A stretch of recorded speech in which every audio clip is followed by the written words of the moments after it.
Good afternoon, welcome to life line. ఈ రోజు life లైన్లో మనం నడు నొప్పికి ఆయుర్వేద చికిత్స గురించి తెలుసుకో వైద్యరత్న డాక్టర్ బుక్కా మహేష్ బాబు టీవీ స్టూడియోలో ఉన్నారు. గురు ఆయుర్కేర్ మల్టీ స్పెషాలిటీ ఆయుర్వేద వైద్యశాల నుంచి. అండ్ అలాగే ఆయన ఒక పేషెంట్ కూడా ఉన్నారు, అభిలాష్. మీరు మహేష్ బాబు గారితో మాట్లాడాలనుకుంటే కాల్ చేయాల్సిన నెంబర్స్ 66660337 or 88. నమస్తే అండి. హలో అభిలాష్.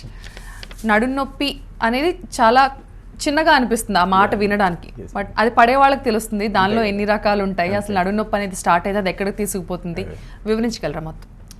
ఇప్పుడు మనకు ముఖ్యంగా ఏంటంటే నొప్పి అన్న వెంటనే పెయిన్ కిల్లర్ వాడటము అనేటటువంటి విషయం మనకు బాగా అలవాటైపోయింది. కానీ నొప్పికి గల కారణాలు మనం అర్థం చేసుకోవాల్సిన ఆస్కారం ఉందండి. ముఖ్యంగా నడు నొప్పిలో ఏంటంటే మనకు 5 వెన్నెముకలు ఉంటాయి, అవి చాలా దిట్టంగా ఉంటాయి. వాటిల్లో అరుగుదల వచ్చినప్పుడు కానివ్వండి, వాటి మధ్యలో ఉండే డిస్కులు శైథిల్యం చెందడం కానివ్వండి, తర్వాత ఇక శైథిల్యం చెందినటువంటి డిస్కులు ఆర్ చితికినటువంటి డిస్కులు కానివ్వండి, వాటి చుట్టూ ఉన్న రక్షణ వలయాలు ఏవైతే యాన్యులస్ అనేటటువంటిది ఒక గట్టి రబ్బర్ బ్యాండ్ లాంటిది ఉంటుంది, అది ఉబ్బడం కానివ్వండి, చితకడం కానివ్వండి, ఇట్లాంటి ప్రత్యేక సమస్యలు జరిగినప్పుడు వెన్నుపాము పై పొరలపైన ఒత్తిడి పడడం వల్ల మనకు నడుము నొప్పి వస్తుంది. ఓకే. అండ్ అభిలాష్, మీకు మహేష్ బాబు గారి గురించి ఎప్పుడు తెలిసింది, మీరు ఏ సమస్యతో ఆయన దగ్గరకు వచ్చారు? నాకు డాక్టర్ గారు TV9 ఈ ప్రోగ్రామ్ నుంచి ఓకే, ఈ షో చూసేవాళ్ళ. Very good. ఓకే. అవును.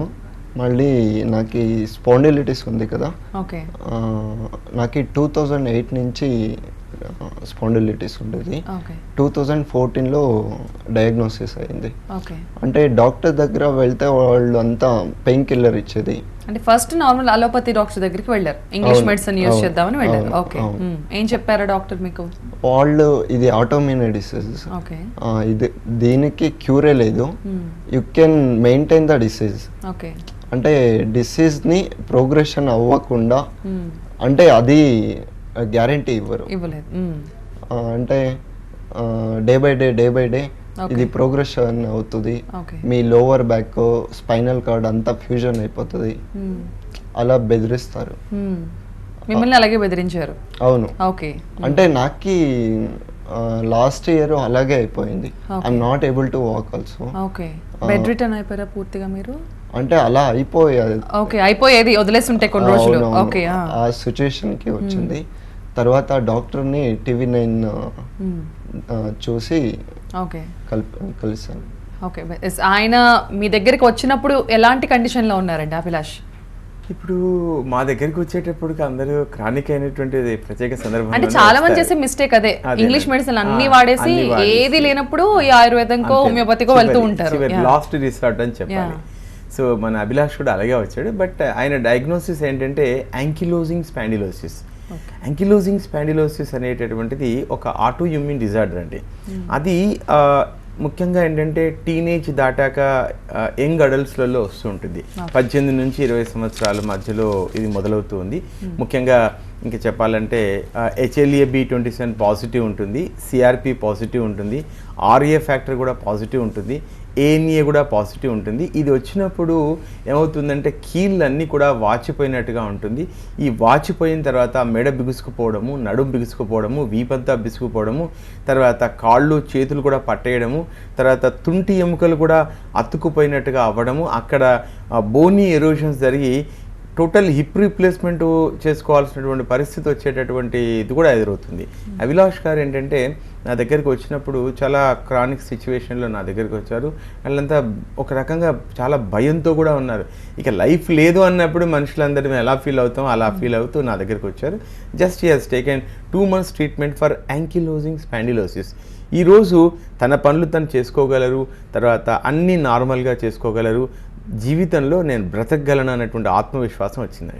అంటే ఆ ట్రీట్మెంట్ ప్రొసీజర్ ఎలా ఉంటుంది? 2 months పాటు మీ దగ్గర ట్రీట్మెంట్ తీసుకున్నారు అని చెప్తున్నారు. ఎలా ఉంటుంది ట్రీట్మెంట్? నా దగ్గర ట్రీట్మెంట్స్ అనేటటువంటిది ఏంటంటే ఔషధాలే ప్రధానంగా ఉంటాయండి.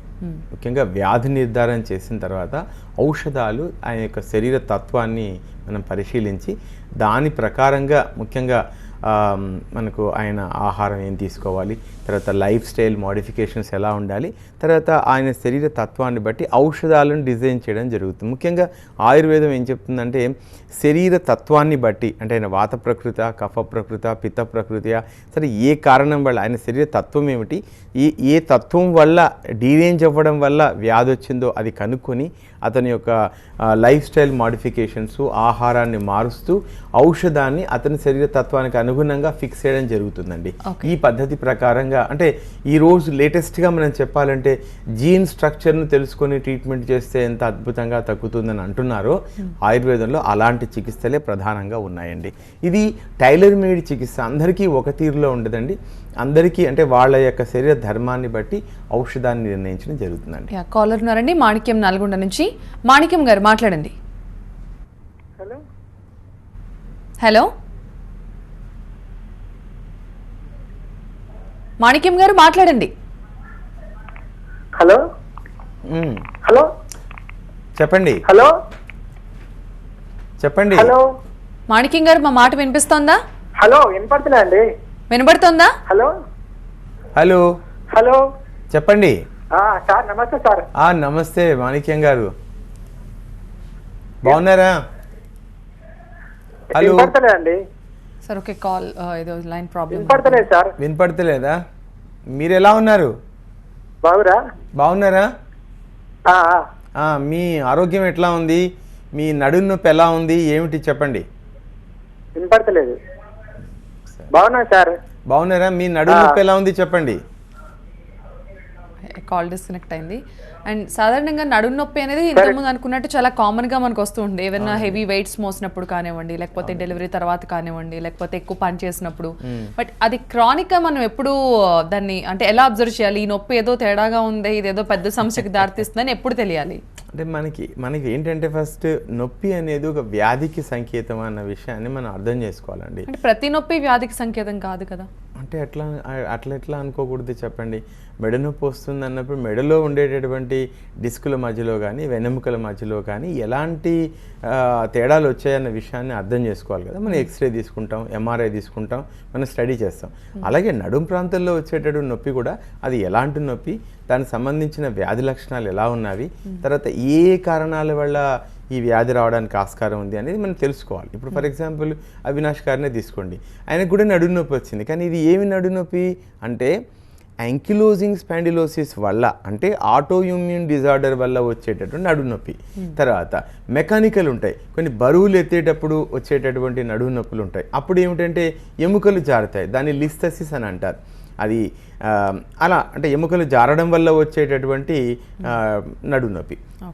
ఇంకా కొన్ని సందర్భాల్లో ఉంటుంది, ఏదైనా మనం కింద పడడం కానీ, లేకపోతే వెహికల్స్ నుంచి పడిపోవడం కానీ, యాక్సిడెంట్ అవ్వడం కానీ, అట్లాంటి పరిస్థితులు వచ్చినప్పుడు వెన్నెముకలకు బలమైన గాయం తగిలినప్పుడు ఆ ప్రాంతం దెబ్బతిని, తర్వాత దాన్ని వెడ్జ్ కంప్రెషన్ అంటారు. బోనీ ఎడ్జ్లు ఎక్కడైనా దెబ్బ తగిలినప్పుడు చిన్న ముక్కలు జారిపోయేసి వెన్నెముక లోపలి భాగంలో ఒత్తుకోవడం వల్ల వచ్చేటట్టు నడుము నొప్పి ఉంటుంది. తర్వాత డిస్కులు డీజనరేషన్ అవ్వడం వల్ల వస్తుంది. తర్వాత ఎముకలు అరిగిపోవడం వల్ల వస్తుంది. తర్వాత ఇంకా దీన్ని గుజ్జుపోయిందనో మరకటనో ఏదో చెప్తూ ఉంటారు, కానీ గుజ్జుపోవడాలని కాదు, కానీ డిస్క్ లోపల ఉండేటటువంటి సహజ సిద్ధమైనటువంటి స్ప్రింగ్ యాక్షన్ పోవడం వల్ల వచ్చేటటువంటి, ముఖ్యంగా కాన్స్టెంట్గా కూర్చోవడం కానివ్వండి, టైలర్స్ ముఖ్యంగా కాన్స్టెంట్గా కూర్చోవడం కానివ్వండి, టైలరింగ్ జాబ్ చేసేవాళ్ళు కానీ, తర్వాత వెహికల్స్ నడిపేవాళ్ళు కానివ్వండి, బాగా longer hours two wheeler drive చేసేవాళ్ళు కానివ్వండి, తర్వాత ఎక్కువసేపు కూర్చునే ఉండడం, జాబ్ చేయడం కానివ్వండి, సెడెంటరీ లైఫ్ స్టైల్ అంటే కూర్చొనే జాబ్ చేస్తూ ఉండడము, శరీరానికి ఎలాంటి ఎక్సర్సైజ్ లేకపోవడం కానీ, తర్వాత ఇందాక చెప్పినట్టుగా ఆటో ఇమ్యూన్ డిజార్డర్స్ వల్ల రూమేటెడ్ ఆర్థరైటిస్ కానివ్వండి, యాంకిలోజింగ్ స్పాండిలోసిస్ కానివ్వండి, ఫైబ్రోమయాల్జియా కానివ్వండి, పాలిఆర్థరైటిస్ కానీ, ఇట్లాంటి రోగాలు వచ్చినటువంటి వాళ్ళ వల్ల నడుము నొప్పి రావచ్చు. తర్వాత ఎముకలలో ఆస్టియోపీనియా కానివ్వండి, ఆస్టియోపోరోసిస్ కానీ, ఇట్లాంటి వాటి వల్ల కూడా మనకు ఎముకలలో ఉండేటటువంటి సహజ సిద్ధమైనటువంటి వాటి అంటే వెయిట్ బేరింగ్ కెపాసిటీని కోల్పోవడం వల్ల వచ్చేటటువంటి నొప్పులు అన్నట్లు. సో ఇలాగంటే మనకు సాధారణంగా అందరూ ఏమంటారంటే వయసు మీనబడిన తర్వాత నొప్పులు వస్తాయని అంటారు. సో అది దీనికి మనం ఎలా చెప్పుకోవాలి అంటే శరీరం బాగా అలసిపోవడం అన్నట్లు అక్కడ ఉండేటువంటి కండరాలు కానివ్వండి, లిగమెంట్స్ కానివ్వండి, ఎముకల యొక్క భాగాలు కానివ్వండి, ఇవన్నీ కూడా దెబ్బతినడం, వాటిలో ఉన్న సహజసిద్ధమైన గుణం కోల్పోవడం. ఇంకా ఎముకల మధ్యలో ఉండేటటువంటి ఆస్టియోఫైట్స్ అంటే ముఖ్యంగా ఆహార పదార్థాల్లో కానివ్వండి, తీసుకునే ద్రవ పదార్థాల్లో కానివ్వండి, నీటిని తీసుకోవడం కానివ్వండి, ఇందులో కానీ ఫ్లోరిన్ కంటెంట్ కానీ, ఆహార పదార్థాల్లో పుల్లని పదార్థాలు ఎక్కువగా తీసుకున్నప్పుడు వచ్చేటటువంటి యూరిక్ యాసిడ్ లెవెల్స్ ఎక్కువ అవడం వల్ల వచ్చేటటువంటివి కానివ్వండి, ఇట్లాంటివి వచ్చినప్పుడు కూడా ఎముకలలో ప్రధానంగా ఆస్టియోఫైట్స్ అంటే ముఖ్యంగా చిన్న చిన్న ఎముకలు, బోనీ గ్రోత్ లాంటివి వచ్చి కూడా మనకు నడుము నొప్పి రావచ్చు. మాణిక్యం మళ్ళీ లైన్లోకి వచ్చారు. మాణిక్యం మాట్లాడండి. నమస్తే సార్. నమస్తే మాణిక్యం గారు, చెప్పండి. సార్ మరి గుర్తుపట్టరు కదా సార్ మీరు?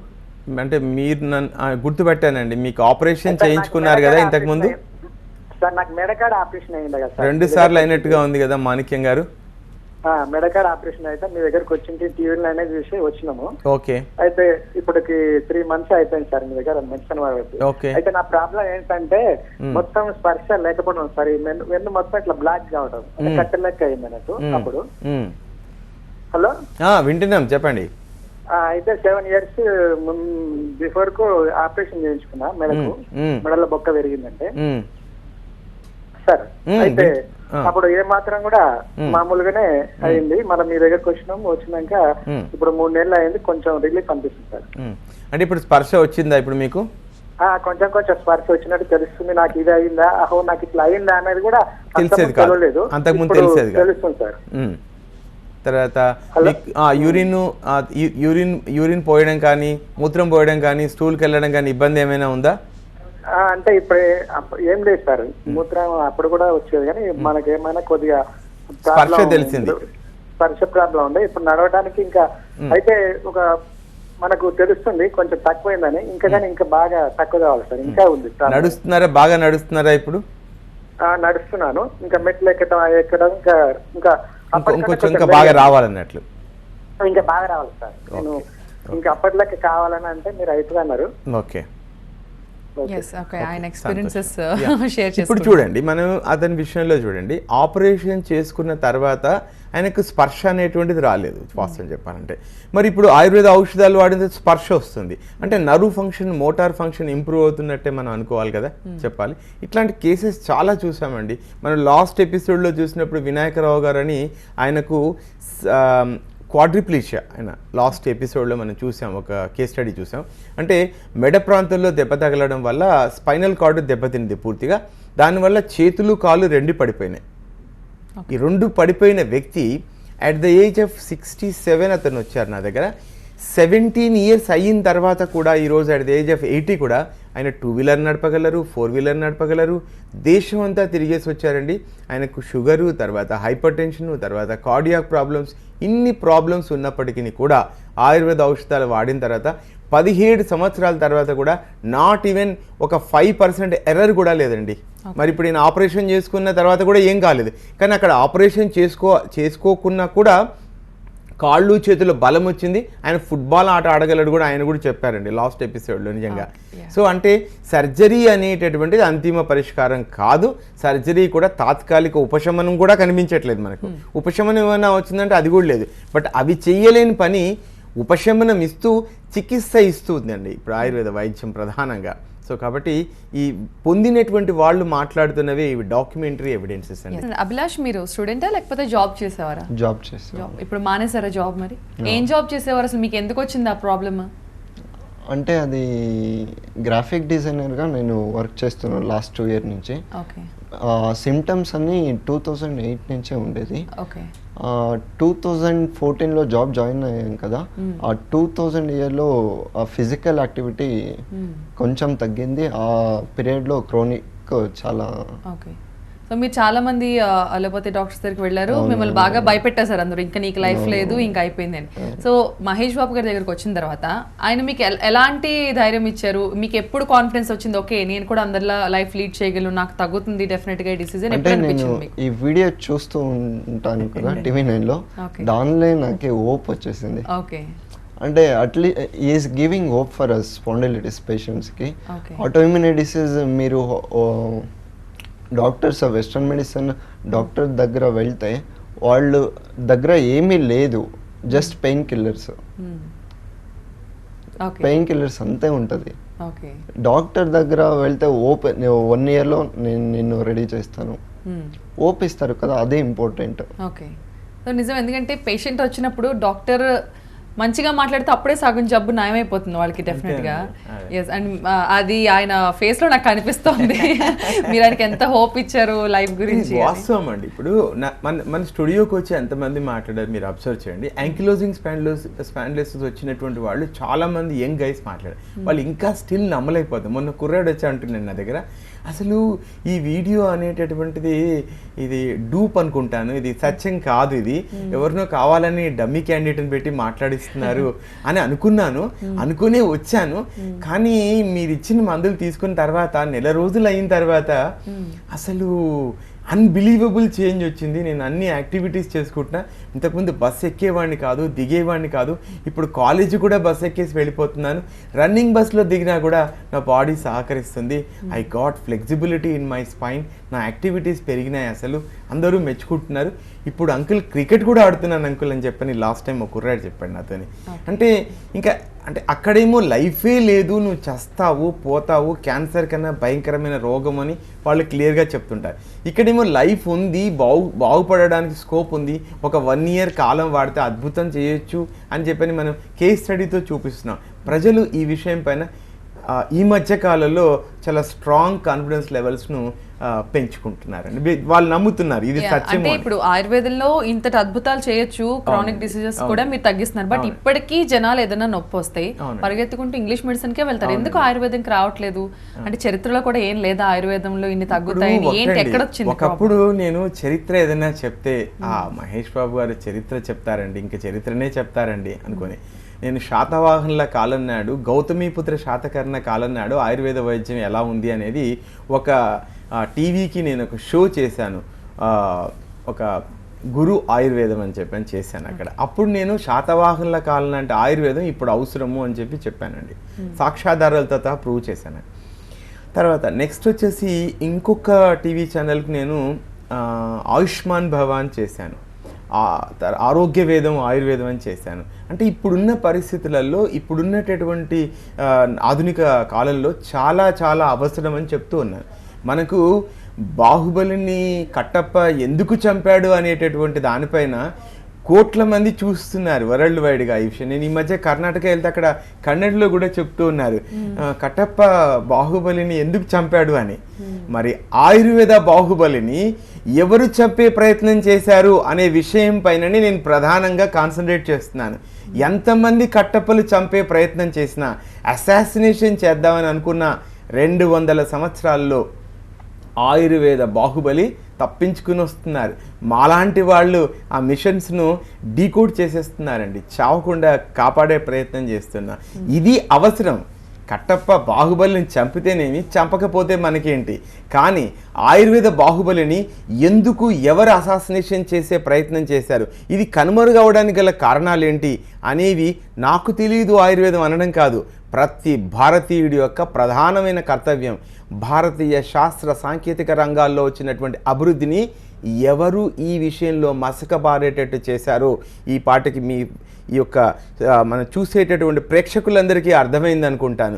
ఇంత అద్భుతమైనటువంటి ఆయుర్వేద వైద్యం, ఇంత గొప్పదైనటువంటి ఆయుర్వేద వైద్యం 7000 సంవత్సరాల నుంచి నిరాఘాటంగా భారతీయ జీవన సవంతిలో ఒక జలపాతంలా దూకుతూ వచ్చినప్పుడు కేవలం 100 సంవత్సరాల్లో ఎలా కనుమరుగైపోతుంది చెప్పండి.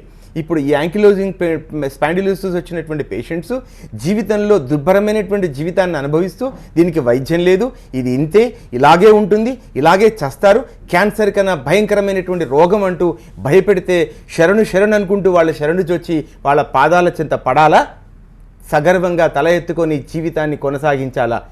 ఇలాంటి వాటికి ఆయుర్వేద వైద్యం ఒక అద్భుతమైనటువంటి జీవన మార్గాన్ని, ఆధ్యాత్మిక మార్గాన్ని, ఆరోగ్య మార్గాన్ని ప్రజలకు అందించేటటువంటి నేపథ్యంలో భాగంగా మేము ఈ యొక్క గొప్ప మార్గాన్ని అన్వేషించి మీకు చెప్తున్నాం. ఈ రకంగా ఆయుర్వేద బాహుబలిని ఎవరు అసాసినేషన్ చేసుకోవడం అనేటటువంటి పానిపైన మేము చేస్తున్నటువంటి ఈ షోను కోట్లాది మంది చూడాల్సినటువంటి ఆస్కారం ఉంది.